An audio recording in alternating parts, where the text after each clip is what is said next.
My father was Army Air Corps and then finally Air Force, and we were stationed around the world. I caught the back end of it. My brother and sister caught quite a bit.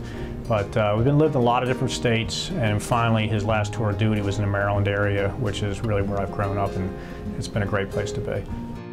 My father was an accountant, and I thought that was an interesting career.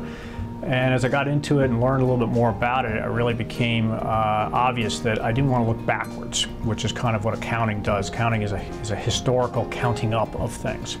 And really finance is looking forward, because you're trying to figure out what you're going to do with funds and what you're going to do with money. So I made that transition and got my master's at Loyola in Master's in Finance.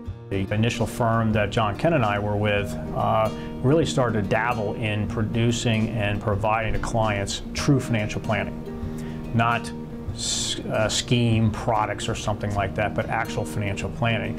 And we were one of the first group of people that had detailed plans, charged substantial fees for the advice given in the financial plan. So this is going back in the early 1980s, well before the industry started to catch a hold of it, and well before a lot of literature and things in the media said, hey, this might be a good thing for clients. So I happened to be the planning manager back at the old firm, and did that for about 7 or 8 years.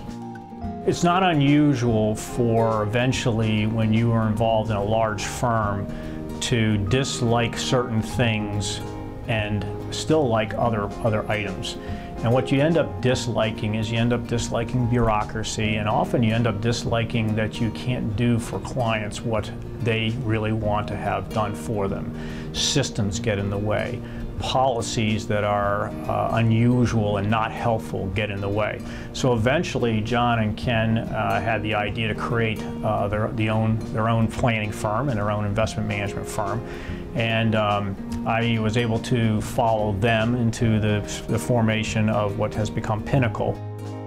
Starting any kind of business is an enormous hard venture. It requires financial wherewithal. It requires financial knowledge. It requires people skills. And when your business is to work for clients who are affluent and very intelligent people, it is a double layer of necessary skills. So not only do you have to deliver the right information to the end client, you actually have to have a business that's a legitimate business. And you have to have a business that beats other businesses. 15 years ago, when it was the three of us, we were the investment people, we were the advice people, we were the operations people. Well, you can do that for a while, you can wear those hats for a while, but eventually you just have to have good staff to be able to produce what you need to produce for clients.